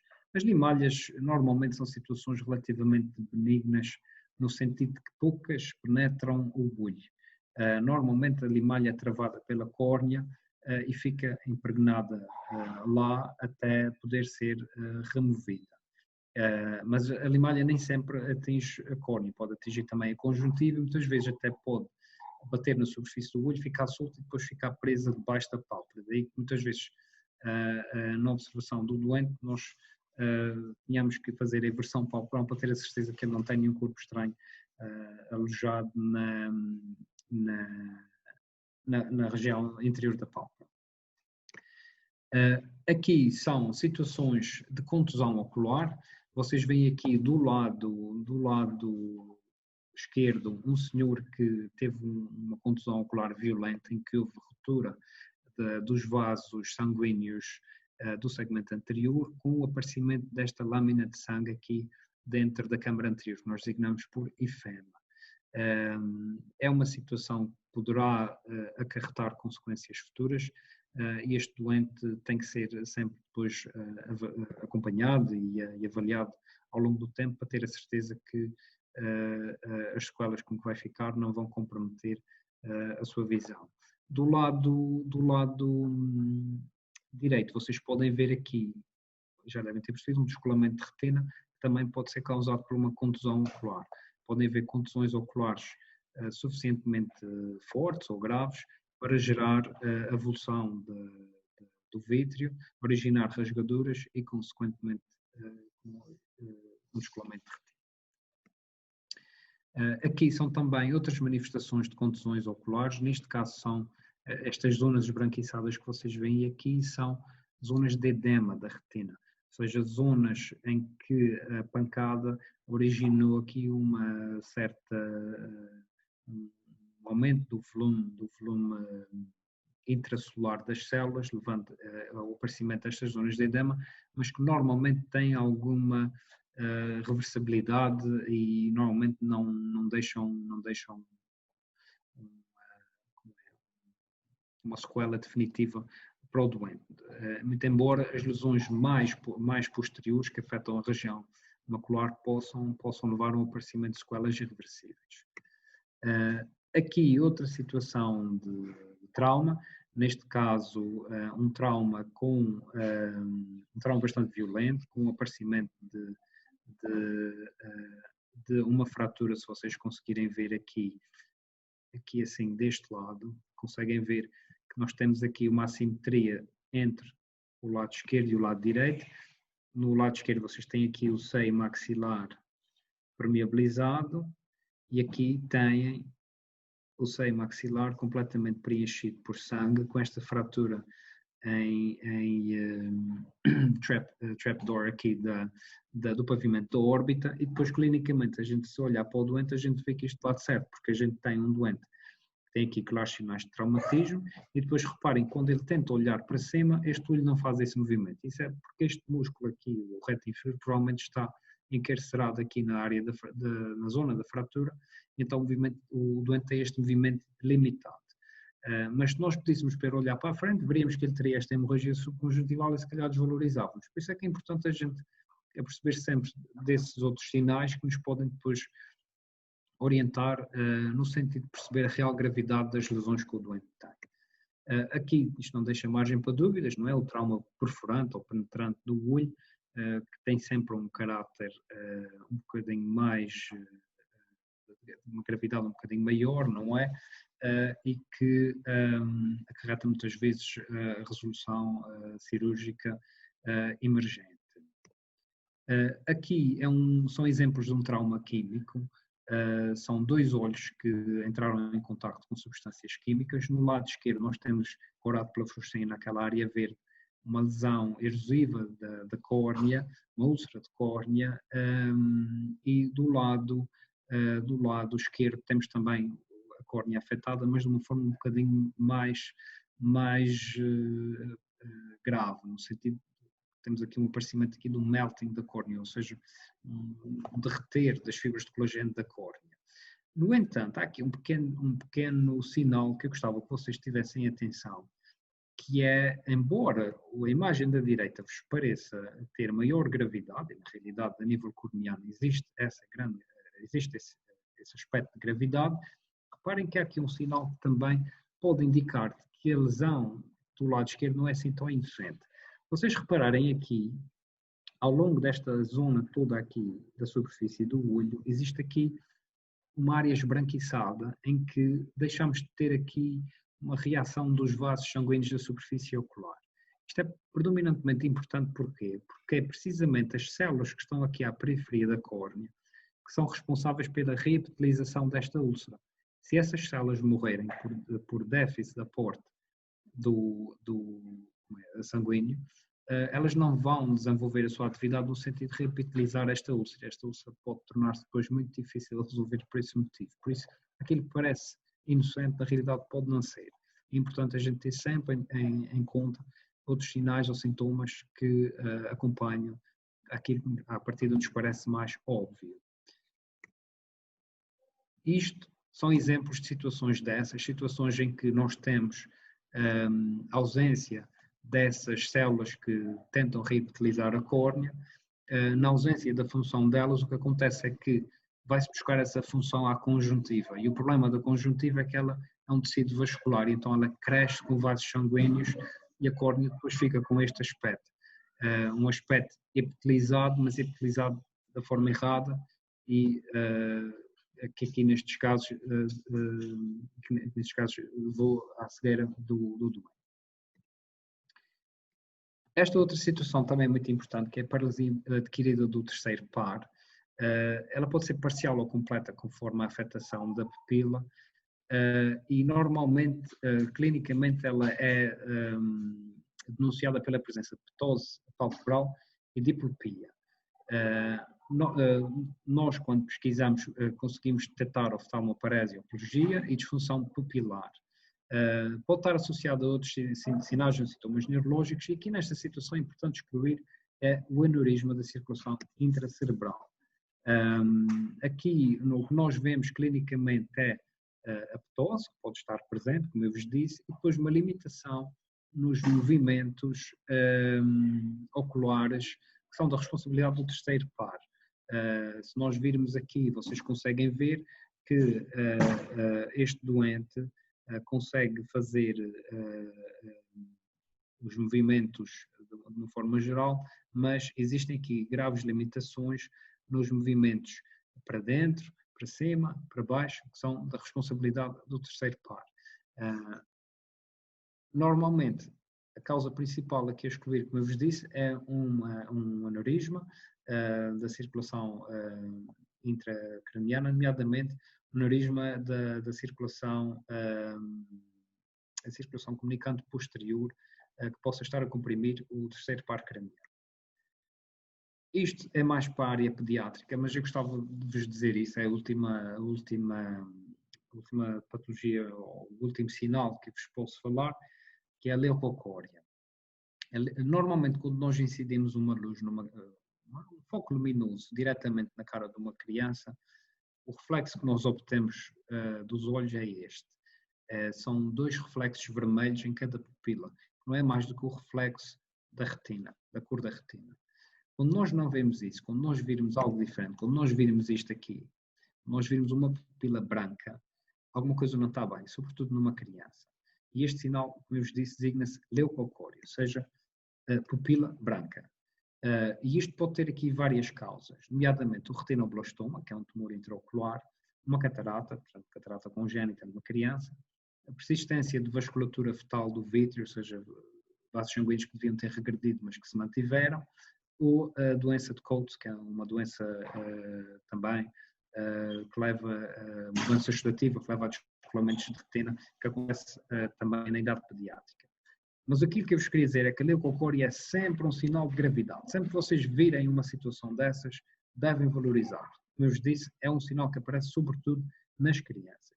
Isso porquê? Porque o pior que pode estar ali é isto que vocês veem aqui, o retinoblastoma, um tumor intraocular, que, se não for identificado, pode levar a situações drásticas como essas, e nós podemos perfeitamente evitar isso, porque isto é claramente mutilante para essas crianças, e pode inclusive levar também à perda da vida, se depois esta situação se tornar descontrolada. Pronto, queria-vos agradecer, espero que tenham gostado. É sempre difícil a gente reunir aqui as coisas, se calhar alonguei-me um bocadinho, mas acho que, pronto, trouxe-vos aqui assim algo mais completo. Nós somos todos colegas, vocês algum dia se tiverem dúvidas com alguma coisa, liguem, estão à vontade, está bem, não tenham medo de perguntar, se não souberem, é sempre melhor perguntar, é sempre melhor a gente falar com alguém que percebe mais do assunto, porque do que tentar medicar pensando que está fazendo uma coisa bem e depois na realidade não estar a fazer isso bem. Todos nós conseguimos aprender uns com os outros. Eu até às vezes quando falo com vocês ao telefone, com toda prevenção, eu procuro mesmo que vocês também aprendam com aquilo que eu estou-vos a perguntar, não é? Às vezes tento fazer com que vocês treinem, por exemplo, uma inversão de pálpebra num doente com a possibilidade de um corpo estranho, que tentem perceber, por exemplo, se existem lesões da córnea que possam indicar uma maior gravidade, que perguntem determinados aspectos da história clínica, nomeadamente se usa lentes de contato, já foi operado, se tem fotofobia, se não tem, se tem diminuição da visão de uma forma ou de outra, de maneira a gente conseguir depois chegar à melhor impressão diagnóstica do doente e depois triar, não é? Aqueles doentes que precisam de ser vistos de uma forma emergente, urgente ou eletiva, não é? E eu acho que isso é que é importante. Por isso, estão à vontade. Isto aqui é muito limitativo, a gente nunca consegue falar das coisas como queria. Se vocês tiverem depois algum interesse particular em algum tema, alguma dúvida particular em alguma coisa, liguem. O meu número de telefone está com o telefonista, é só ligar, não há problema. Está bem? Muito obrigada, Dr. Nuno, pela excelente apresentação das urgências e emergências oftalmológicas. Também resumir todas estas situações numa sessão de pouco mais de uma hora também não é fácil, mas foi muito bom rever estas patologias e a própria anatomia do olho em si também, com as imagens muito elucidativas. As pessoas também estão a agradecer, os colegas, muito obrigada, foi excelente. Nada, nada. Se tiverem alguma questão que queiram colocar, Sim, estejam à vontade, não há problema. agora também. Entretanto, eu aproveito para colocar uma pergunta, já agora, eu sou interna de Medicina Geral e Familiar e faço urgência à periferia no Serviço de Urgência de Machico. O que a gente recebe muitas vezes realmente é o corpo estranho ocular, muitas vezes a limalha, como falou. Nós geralmente aplicamos o anestésico, tentamos fazer a remoção do corpo estranho, a inversão da pálpebra, aplicamos a fluoresceína, ver se existe lesão. Muitas vezes os utentes já têm o corpo estranho de véspera, mas em que situações é que realmente é urgente o utente ser observado pela oftalmologia? Como é que a gente distingue, por exemplo, se o corpo estranho já está na conjuntiva? Não, é assim, o corpo, a limalha, normalmente, não, 90% dos casos, 95% dos casos, não tem como é, emergência em o doente ser observado. Pode ser muitas vezes observado no dia seguinte, até porque a maior parte desses doentes, é como você disse, vem ao fim de 3, 4, 5 dias com a limalha e depois, percebe, vem às 11 ou meia-noite ou 1 da manhã e depois a gente fica, quer dizer, 3 dias ou 4 dias com isso e agora é que se lembra, não é? Pronto, isso precisamente porque a limalha não é assim uma coisa, na maior parte das vezes, tão emergente. Mas é assim, como lhe digo, há casos em que a gente consegue identificar determinados sinais ou sintomas que podem orientar para uma maior gravidade. Por exemplo, a perda de visão, está a perceber, pode fazer pensar numa limalha que tenha penetrado no olho, ou que tenha uma inflamação corneana, ou até às vezes, até é muito raro, mas eventualmente alguma infecção associada, percebe? Possa haver necessidade da gente ver mais frequentemente ou mais rapidamente. Mas normalmente as limalhas, normalmente a maior parte delas são periféricas na córnea. Vocês no centro de saúde conseguem visualizá-las porque elas têm cor, não é? Então em íris mais claras vêem-se perfeitamente. Nos doentes com íris mais escuras, a fluoresceína realça-se a parte onde a limalha está presente. Eu queria só chamar a atenção, que é cuidado na remoção da limalha. Vocês podem, às vezes, com uma ponta de uma compressa, passar na zona da limalha e tentar removê-la. Provavelmente vão conseguir remover a capa da limalha, a porção mais superficial. A ferrugem fica sempre lá, nós é que conseguimos resolver na lâmpada de fenda. E se vocês virem que não conseguem remover, não forcem. Eu já tive situações de doentes a virem com a córnea realmente maltratada por insistência, percebe, por parte dos colegas em tentar remover aquilo que é difícil de remover sem o material adequado, e isso depois para nós gera mais dificuldade depois temos que fazer mais remédios ao doente, temos que seguir por mais tempo, e alguns deles até podem ficar um bocadinho piores do que ficariam se as coisas fossem feitas de outra maneira. Mas geralmente, se você recebe o doente no centro de saúde, o doente vem queixoso porque sente a sensação de corpo estranho. Por isso, logo à partida, aquilo que você pode fazer é pôr uma gotinha de anestosina. Anestesia a córnea, o doente fica logo aliviado, agradece-lhe, e você depois avalia a situação. Pergunta-lhe se tem baixa de visão, não é? Se tem esses sintomas assim que são mais, que geram um bocadinho mais de importância. Se não tiver, você procura identificar a limalha, você vai ver que na maior parte das vezes ela é mais periférica na córnea, E assim, deve sempre entrar em contato com o oftalmologista, até porque depois para orientar o doente. Uma coisa que pode fazer também é, como eu lhe disse, é sempre importante ver a pálpebra, por baixo da pálpebra, muitas vezes pode haver algum segundo corpo estranho ou, percebe, ou outra situação. E para vocês também é bom que também treinam a eversão palpebral e é muito simples de fazer a eversão.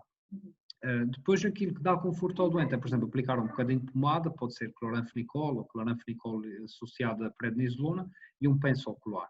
E depois de estabelecido o contacto com o oftalmologista, normalmente a gente orienta para o dia a seguir, ou para os dias a seguir, para a remoção da limalha. E até lhe digo que muitas vezes, passado alguns dias, a limalha remove-se até mais facilmente, porque entretanto a córnea já organiza um processo de rejeição da limalha e da ferrugem, de maneira que nós só chegamos lá, damos um toque e aquilo sai logo. Pronto, mas pronto, isso, normalmente a gente orienta sempre para o período seguinte para nós conseguirmos ver e retirar a limalha. Ainda no seguimento dessa pergunta, tem aqui duas colegas.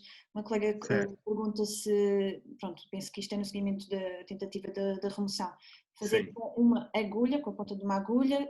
Não. Consigo muito assim quando está instalada há menos de 24 horas. Não, agulhas não façam. Vocês podem pegar numa compressa. Se a limalha estiver solta, imagino que pode até nem ser uma limalha de ferro. Pode ser, imagino, muitas vezes acontece, principalmente a estrangeiros que fazem assim caminhadas e levadas e tudo, vêm com corpos estranhos, vegetais, que têm uma forma côncava, não é? E que quando tocam na córnea criam vácuo e ficam presos na córnea. Se vocês forem lá com uma pontinha de compressa umedecida, vocês passam e aquilo sai. Está a perceber? Aquilo sai e fica resolvido. Por isso não é preciso agulhas, não é preciso nada, porque se calhar-vos o doente ter uma reação inesperada, o doente já me pode aparecer depois com a agulha espetada no olho, percebe? Pronto, vai também da destreza e da coragem de cada um, não é? Mas eu acho que isso devia ficar reservado para fazer na lâmpada de fenda, em que nós temos maior segurança e treino, não é? Para fazer esse tipo de tratamento, está bem? A gente não se importa de remover, a gente só não gosta de ir às 3 da manhã tirar a limalha, é só isso. E aqui outra colega também ainda no seguimento da questão, o tratamento após a remoção, pronto, e normalmente eu já, se não identifico nenhum critério de gravidade quando falo com algum colega, eu já peço ao colega para passar predniftalmina, que é uma pomada que tem cloranfenicol, antibiótico, e prednisolona, corticoide. Porquê? Porque a limalha gera sempre alguma inflamação, não é? E assim já se vai tratando, mesmo com a limalha lá. E além disso, depois de tirar a limalha, normalmente eu continuo a predniftalmina porque fica sempre a ferida, não é? Onde estava a limalha, que depois tem que ir cicatrizando e a pomada ajuda nesse sentido. Depois, como tem um antibiótico, também evitamos a sobreinfecção. Okay. E durante quanto tempo a predniftalmina? Normalmente eu adapto ao tipo de limalha, ao tamanho da limalha, à profundidade. São limalhas superficiais, normalmente 10 dias de tratamento é suficiente. Okay. Até para potenciar o encerramento da ferida, não é? E para também limitar um bocadinho a cicatriz. São limalhas um bocadinho maiores, que tiveram há mais tempo, com uma reação inflamatória craniana um bocadinho maior. Às vezes já cheguei a ir até às 3 semanas de tratamento, mas isso é adaptado a cada doente. Não é? Adaptado a cada doente. Temos aqui mais algumas perguntas. Uma colega pergunta qual a sugestão de CCT no tratamento do chalásio, como é que... O chalásio, como eu disse, vocês podem dar tudo o que quiserem para o chalásio, mas o mais importante é a aplicação de calor na fase aguda, quando o chalásio aparece. É calor, podem pegar umas compressas, umas toalhas, uns panos em casa, molhar em água quente, fechar o olho e deixar repousar sobre o olho. De forma a que a pálpebra ganhe calor e depois com o dedo massajar a zona de maior nodulação com movimentos rotativos ou circulares, de maneira a potenciar a drenagem do chalásio. Isso é o tratamento principal na fase aguda. Depois nós normalmente aconselhamos a passar uma pomada de predniftalmina, novamente, porque a presença do corticoide, a utilização do corticoide vai limitar a inflamação e também deixar o doente mais confortável. Pronto. Mas não se enganem, não é a predniftalmina que trata isto. Nós normalmente, quando apanham o chalásio em fase aguda, digo ao doente, olha, 15 dias pelo menos você tem que estar a pôr calor e massagem.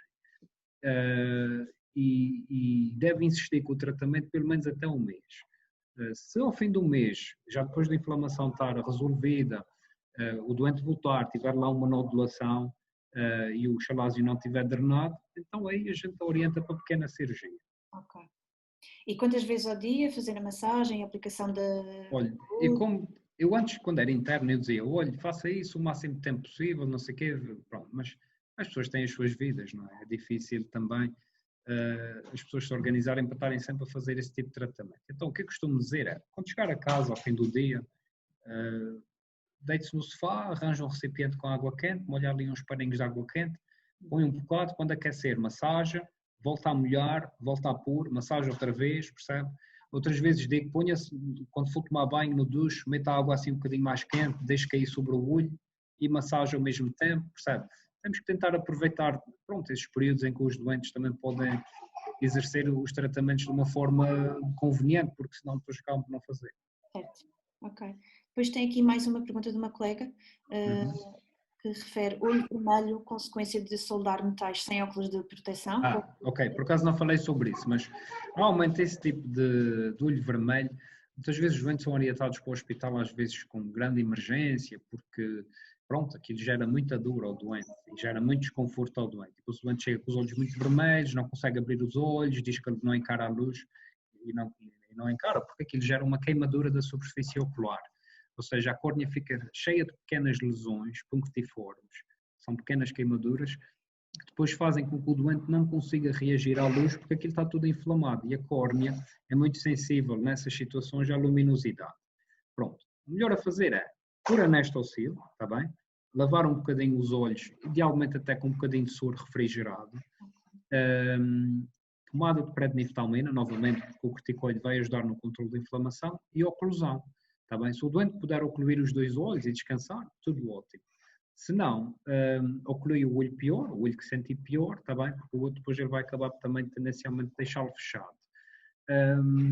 Pronto, na mesma é importante a gente falar com o oftalmologista, está bem, antes, porque normalmente se a gente percebe que é keratites de soldadura, a gente orienta bem, não é preciso o doente vir ao hospital, a gente orienta tudo certinho, para o doente ter conforto em casa e vir no dia a seguir, até melhor, mais por uma razão, para a gente ver se ele tem alguma limalha associada. Normalmente isso são pessoas que trabalham ou fazem diversos tipos de trabalho, não é? E podem ter, juntamente com essa keratite de soldadura, também uma limalha para lá, depois fica um bocado esquecida e dissimulada no outro quadro clínico, não é?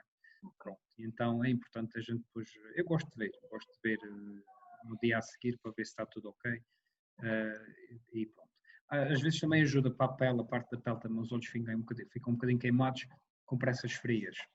Okay. Também é importante sobre a pele, é importante para também acalmar um bocadinho a inflamação.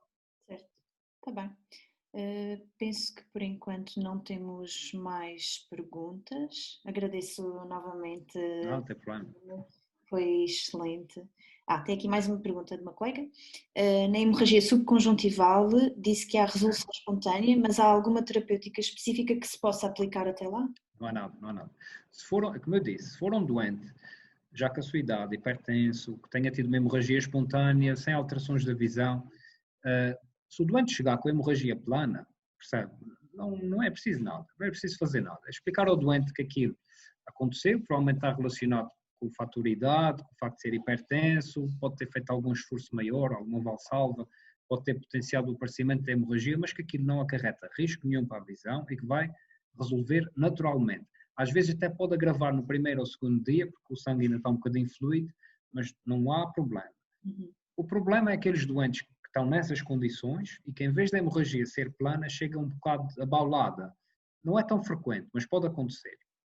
Mas se tiver ocorrido nas condições que eu disse, pode-se passar em uma lágrima artificial, porque o abaulamento gera, topografia, não é? E então o doente pode sentir ali algum fator irritativo. E assim a lágrima artificial ajuda com que o doente se sinta mais confortável, pronto, não deixa de ter tanta irritação, está bem? Nunca esquecer é que hemorragias subconjuntivais em situações de trauma nunca se pode deixar, está bem, por falar connosco ou eventualmente por orientar, está bem? Dependendo da situação. E no caso de ser um doente que estiver anticoagulado, por exemplo, é aconselhável fazer a suspensão ou não? Não, não, não, nunca, nunca, nunca, porque a hemorragia subconjuntival nunca vai comprometer nada, ele não vai ficar, não vai deixar de ver por causa de ter hemorragia subconjuntival. Pode se tornar problemática um doente que tenha múltiplas hemorragias num curto espaço de tempo, aí já convém investigar mais alguma coisa, ver se o INR está bem, se a coagulação anda bem, percebe? Pronto, aí é diferente, isso aí já não é normal. Uma hemorragia típica, naquela situação que eu disse, não deve ocorrer mais do que 1 a 2 vezes num espaço de 1 ano. Ok, Um doente que tenha mais do que isso já é um doente para saber o que é que se passa. certo. Ok, sim senhora, muito obrigada. Nada, nada. Por enquanto penso que não há mais perguntas. Isto agora está a chegar mais gente do que cá. Então, estou agora a interagir, mas como foi tão esclarecedora que também não há mais perguntas por enquanto. Não, repara, eu falei sumariamente de muitas coisas, não é? Pronto, às vezes é difícil de explicar algumas coisas, porque pronto, a anatomia do olho, a fisiologia do olho é assim um bocadinho específica. E nós, na maior parte de nós na faculdade, não temos grande interação com oftalmologia. Normalmente até é uma cadeira um bocadinho, acho que é um bocadinho menos pesada. No entanto, é se calhar o único órgão do corpo humano, tirando a pele, que nós temos acesso direto percebe, a muita coisa, nomeadamente à vasculatura retiniana, não é? Que pode nos dar muita informação. E então acho que, pronto, é importante a gente falar de algumas coisas e é importante falar de alguns sinais e sintomas e de alguns critérios clínicos que vocês facilmente veem. Como eu digo, se você vê um doente com uma lesão branca na córnea, aquilo nunca é normal, percebe? Por isso nunca pode deixar passar uma coisa dessas. E depois desta situação que eu falei aqui da leucocória, das crianças, também é errado deixar passar uma coisa dessas. Claro. Não se deve fazer isso. Não é? Ok. Nuno, muito obrigada novamente. Nada. Vou agradecer, gostaram muito da apresentação. Obrigado. Depois, mais para a frente, a gente vai enviar o vídeo com a apresentação. E os slides também, se não se importar de ceder, Dr. Nuno. Sim, não tem problema. A gente depois envia tudo junto nos próximos dias, não garantimos que seja já amanhã, mas juntamente com o certificado de presença também que vai ser enviado. Sim, mas vocês querem esta informação? Querem que eu vos mande esta informação? A apresentação em si, os slides, sim, se puder ser em PDF, a gente... Pode ser, a gente manda em PDF para vocês terem acesso, não tem problema. Muito obrigada. Mas é como lhe digo, isto está tudo muito sumário. Qualquer dúvida que tenham, só dá um toque para o telemóvel. Rever, para ir ver alguma coisa que tenhamos dúvida, mas sim, em caso de dúvida a gente liga para a oftalmologia. Ok, está bom. Muito obrigada. Novamente agradecemos também os participantes todos que vieram à sessão e que mostraram interesse. E para a semana mais, depois estejam atentos a mais informações. Já temos algumas informações no microsite do Cesaramo. Entretanto, nas redes sociais e no vosso e-mail também vai aparecer mais novidades. Muito obrigada novamente, Dr. Nuno. Um resto de boa semana e tudo bom a todos. Ok, obrigado. Tá bom? Obrigada. Obrigado.